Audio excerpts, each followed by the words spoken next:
Hoje nós vamos estar falando sobre o profeta Elias. É muito difícil de entender e até mesmo compreender como uma pessoa que tinha um relacionamento tão íntimo com Deus e chegar numa situação em que o profeta Elias chegou, né? E nós vamos entender através da palavra de Deus e do Espírito Santo que muitas das vezes o Satanás, o nosso inimigo, tenta nos abater nas nossas fraquezas e faz nós entender a situação, como é que ele nos engana e traz uma mensagem tão negativa para nós e que muitas das vezes nós acreditamos. Então Elias não foi o primeiro, também não foi o único. Nós vemos que através da palavra de Deus, que vários profetas, sacerdote, apóstolo, tanto no Velho Testamento quanto no Novo, nós temos o exemplo de Moisés, de Davi, do apóstolo Paulo, que assim como Elias desejou a morte. E quando eu vejo muitas pessoas falando e até julgando pessoas a respeito de suicídio. Mas é muito difícil de julgar as pessoas numa situação de luta, muita dificuldade e atribulação. Então Elias chegou a essa situação, mesmo desfrutando de um dia de vitória, um dia anterior, ele teve uma grande batalha na qual ele foi vencedor. Para no dia seguinte ele já está desesperançoso, desacreditando o que Deus poderia estar fazendo com ele. Mesmo desfrutando de toda essa situação, porém, quando veio a tribulação, ele se desesperou, se desestruturou, desequilibrou as suas emoções. E ele não percebeu a fidelidade de Deus. Porém, quando vem a tribulação, temos a tendência. Quando nós enfrentamos tribulações, dificuldades, nós temos essa tendência também de fugir, de correr e muitas das vezes desejar a morte, assim como Elias. Elias estava desanimado, mesmo que o dia anterior ele foi vitorioso, ele derrotou os 400 profetas. Mas quando no outro dia foi ameaçado por Jezabel de morte, ele fugiu para o deserto. Preferia morrer do que enfrentar Jezabel e lutar contra ela. Quantas situações já vencemos, mas diante de outros problemas, de outras dificuldades, nós temos tanto medo e tentamos fugir ao invés de enfrentar as tribulações, as situações. Elias preferiu a morte pela fome,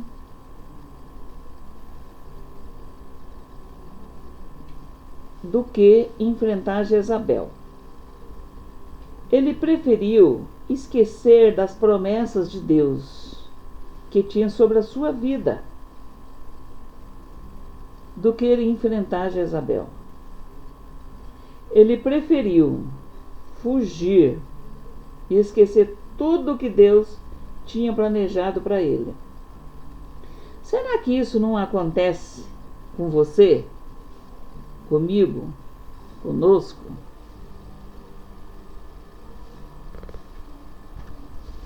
Muitas das vezes nós agimos assim como Elias, ou algo assim parecido como Elias. Acreditar em Deus, nós falamos que acreditamos em Deus, Mas na primeira dificuldade, no primeiro obstáculo, esquecemos de tudo aquilo que Deus tem prometido, das promessas, dos livramentos, da sua palavra, das bênçãos. Eu falo isso porque comigo já aconteceu. Algumas vezes preferi fugir. Algumas vezes preferi a morte. Algumas vezes preferi desistir. Assim como Elias. Satanás procura atacar os pontos fracos, as nossas fraquezas. Ele mesmo tentou atacar Jesus ali no deserto, quando Jesus estava com fome, teve fome.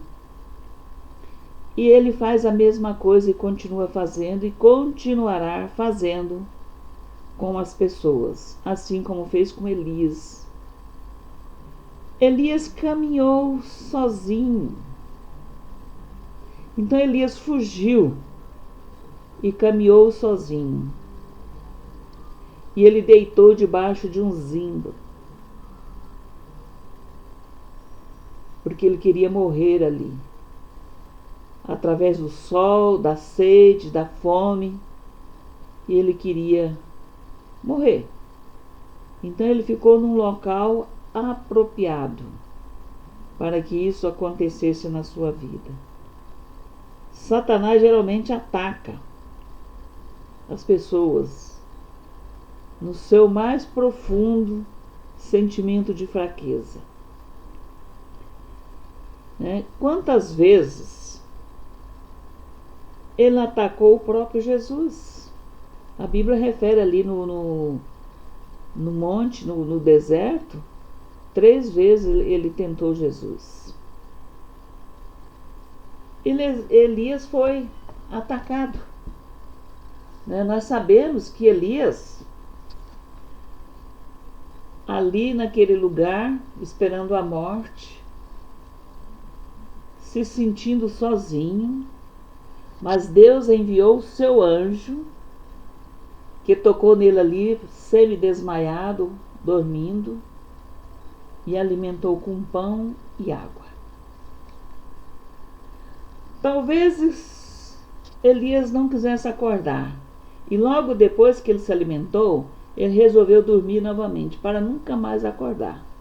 Talvez ele pensou: eu estou alimentado agora, eu vou deitar e dormir, Senhor, eu não quero mais acordar.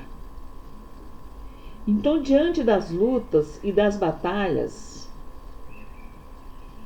muitas das vezes nós somos inerte. Quando Deus quer saber de alguma coisa, quer estar conosco, não precisamos temer. Quando Deus fala, tudo se transforma. E ele diz: não tema, pois eu estou contigo. Em Isaías 43, 5. Mais uma vez o profeta refugiou na caverna.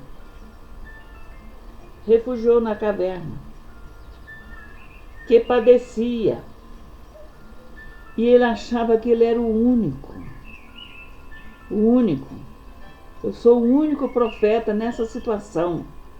Então é melhor que Deus me mate de fome aqui no deserto, nessa caverna, do que eu ser morto por Jezabel. Era assim que Elias pensava. Quantas vezes nós preferimos desistir e ser derrotado pela nossa inércia, pela nossa desistência, e jogar a atribuição a Deus? Deus quis assim. Deus me fez assim. Eu já pedi para Deus. E essa é a resposta que eu tenho. Eu não posso fazer mais nada. Eu não tenho mais nada para fazer. Eu já perdi tudo. Eu não tenho mais força. Por isso não quero me levantar, não quero fazer mais nada. E nós desistimos. passaram tanta situação, mas nós não percebemos que Deus está cuidando, que Deus está agindo. Quantas vitórias Deus já te deu no dia de hoje, no dia de ontem, durante o ano de 2020, no primeiro mês de 2021, até o momento. Quantas lutas você já venceu e nós esquecemos de agradecer. Elias continuou assim, né?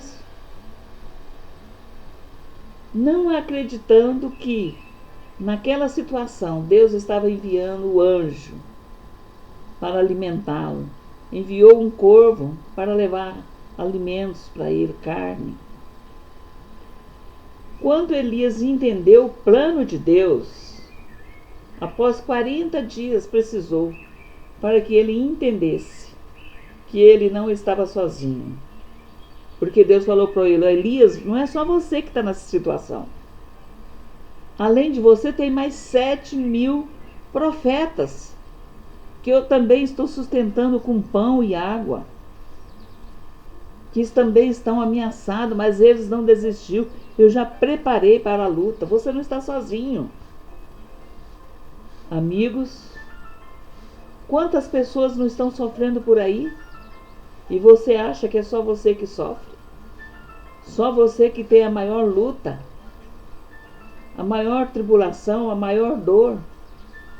Então Elias não olhou para o lado, não olhou para outras pessoas. Quando Abadias foi falar com ele, ele não olhou para Abadias, que também estava trabalhando pelos profetas. E muitas das vezes nós não olhamos para o outro, que também precisa da nossa ajuda, das nossas orações, do nosso acompanhamento, da nossa palavra de esforço, de força, de encorajamento. E nós olhamos para dentro de nós mesmos e ficamos fracos e achamos que não conseguiremos levantar. Mas o Senhor está conosco e Ele estende a sua mão. Ele nos dá a mão a todo momento, nos conduzindo. E quando nós não seguramos na mão dele, ele nos leva nos braços. Mas ele não nos abandona. Não te abandonou, como não abandonou Elias, como não me abandonou.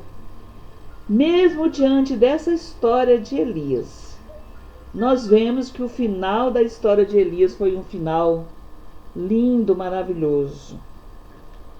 Porque Deus estava com ele. E Deus disse: eu sou contigo. Como Ele está falando para você nessa tarde, para mim, para você, para cada um de nós. Não tema, porque eu sou contigo. Não te amedrontes, porque eu estou contigo. E eu te tomo pela tua mão e digo: não temas. É isso, meu amigo, meu amado irmão, que Deus quer falar para nós nessa tarde. Não adianta nós ficarmos na caverna, preservando, sim, a nossa saúde, os cuidados higiênicos, sim. Mas estar na caverna não significa que eu não posso estender a minha mão para outro, que não tem outras pessoas precisando de nós. Então vamos olhar para o nosso lado e ver outras pessoas que estão mais abaixo. Jesus falou para os seus discípulos: olha lá embaixo, quantas pessoas precisando. E lá tinha pessoas endemoniadas, pessoas sofrendo, pessoas famintas. E é isso que Deus quer. Não fique aí murmurando, reclamando da situação, mas lembre-se que Deus tem um projeto na tua vida, na minha vida, na nossa vida. E Ele quer que nós saia da nossa caverna, do nosso medo, do nosso pânico, da nossa insegurança e voltamos a cooperar, a trabalhar em prol do seu evangelho. Foi assim que ele fez com Elias. E Elias saiu da caverna e voltou a trabalhar. a servir ao Senhor e derrotar a própria Jezabel. Amém? Amém.